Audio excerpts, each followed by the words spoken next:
Bon, après une longue remise en question suite à la crise sanitaire liée au Covid, j'ai quitté un de mes clients qui comptait pour plus de 90% de mon chiffre d'affaires. Et en 2022, j'ai traversé une période assez difficile puisque évidemment, j'avais pratiquement plus de revenus. Et ce qui s'est passé, c'est que je me suis remis en question. J'ai remis en question mon business et comment je faisais du business avec mes clients. Et en 2022, j'ai généré 133 646 €. Et dans cette vidéo, je vais vous expliquer comment j'ai fait. La première chose que j'ai faite, c'est que j'ai imposé mes conditions de travail à mes clients. Il y a deux façons de bosser en tant que développeur freelance. La première, c'est la régie et la deuxième, évidemment, c'est le forfait. La régie, c'est lorsque on met en place des moyens sur un temps donné. C'est-à-dire que le client, il paye pour vous à l'heure ou à la journée. Ça a des avantages, c'est-à-dire qu'évidemment, vous êtes payé pour le temps que vous passez sur le projet. Et ça a aussi des avantages pour le client, c'est-à-dire qu'il paye exactement le prix du temps passé sur le projet. Mais ça a aussi des inconvénients. C'est-à-dire que pour moi, la régie, c'est un petit peu comme du salariat déguisé. C'est-à-dire que vous conformez aux normes de l'entreprise, avec les horaires de travail du client, de 9h à 18h, avec les pauses qui s'en suivent. Et il y a un autre inconvénient de la régie, c'est que vous n'êtes pas payé pour votre productivité au final. Vous êtes vraiment payé pour le temps que vous passez sur le projet. Mais plus vous êtes productif et plus vous êtes capable de mener à bien des projets rapidement, et moins cette régie a de sens. Et la deuxième chose, c'est le forfait. C'est-à-dire que là, on met en place un périmètre.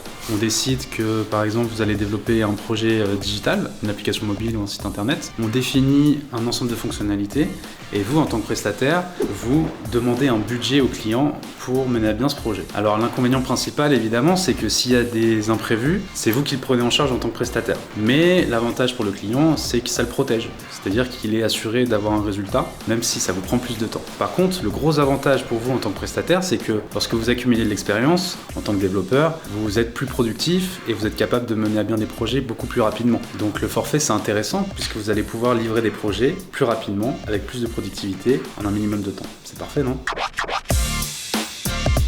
Du coup, moi j'aime pas du tout la régie. Je considère que c'est vraiment revenir dans les normes de l'entreprise et c'est pas du tout ce que j'aime. Je préfère être maître de mon temps et pouvoir gérer mon temps de travail et ma vie personnelle comme je le veux. Du coup, ce que je fais maintenant avec mes clients, c'est que je fais une espèce de régie forfaitisée. C'est-à-dire que la plupart des projets qu'on fait, on les fait au forfait. C'est-à-dire qu'on définit un périmètre, on définit un budget et mon client me paye pour ça. Et tout ce qui sort du cadre du forfait, on le fait en régie. Si par exemple le client a besoin d'une fonctionnalité qui n'était pas définie dans le périmètre, et du coup je le facture à la journée avec mon TJM habituel. Ce qui est super cool à partir de maintenant, c'est que mes clients ils acceptent mes conditions, ils sont d'accord avec ça, ils comprennent que ça améliore ma productivité et ma tranquillité d'esprit tout simplement. Et ce qui est génial, c'est que je suis complètement en autonomie sur mes projets. C'est-à-dire qu'avec mes clients, on fait 1 à 2 rendez-vous par semaine et le reste du temps, je peux avancer à mon rythme dans ce qui est défini avec le client.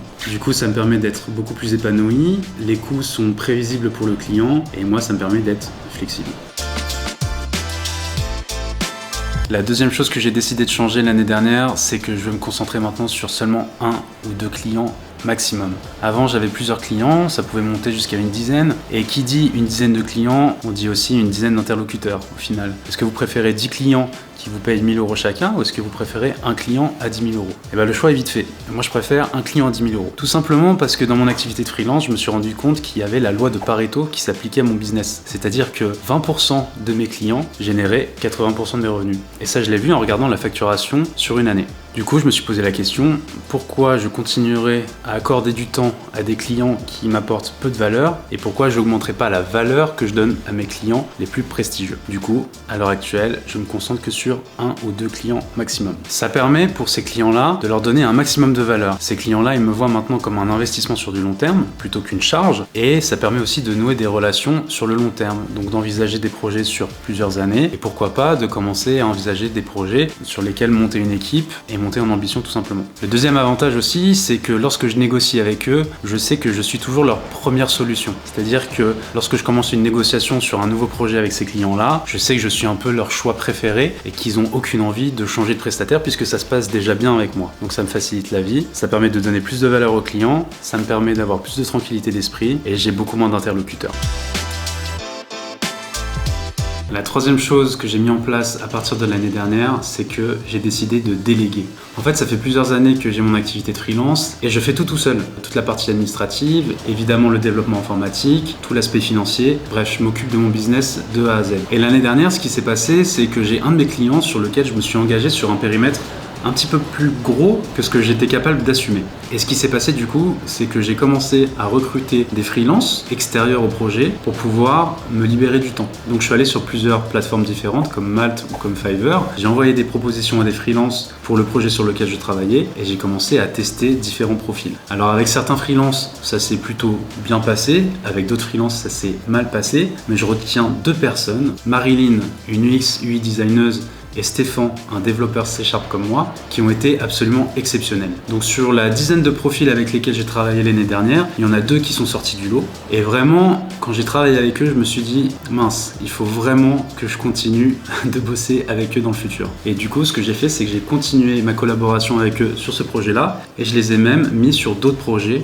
que je faisais en parallèle pour d'autres clients. Et du coup, ils m'aident sur l'ensemble de mon business. Ça, c'est un conseil qui est super important. Vous pouvez pas tout faire dans votre business, c'est impossible. Au bout d'un moment, il va falloir que vous vous entourez de personnes qui sont meilleures dans d'autres domaines que les vôtres. Et en faisant ça, vous allez vous libérer du temps, vous allez vous libérer de la tranquillité d'esprit et surtout, ça va vous permettre de faire croître votre business. Puisqu'à un moment donné, lorsque vous êtes tout seul dans votre business, il y a un plafond de verre qui se crée et que vous ne pouvez pas dépasser sans déléguer des actions à d'autres personnes. En plus de ça, ça permet de nouer des relations et des amitiés. Par exemple, je suis à Nantes actuellement, c'est pour être proche de Stéphane, pour travailler sur un projet qu'on a pour un de mes clients et ça permet de nouer une amitié. Donc c'est super cool. Un conseil que je peux vous donner, vous devez chouchouter vos prestataires parce que sans vos prestataires, vous n'avez pas de business. Adhérez à leurs conditions de travail, faites en sorte qu'ils aient les meilleurs outils pour travailler et nouer des relations solides dans le temps avec eux. Du coup, en mettant en place ces 3 stratégies l'année dernière, c'est-à-dire imposer mes conditions de travail, me focaliser sur 1 ou 2 clients maximum et évidemment déléguer,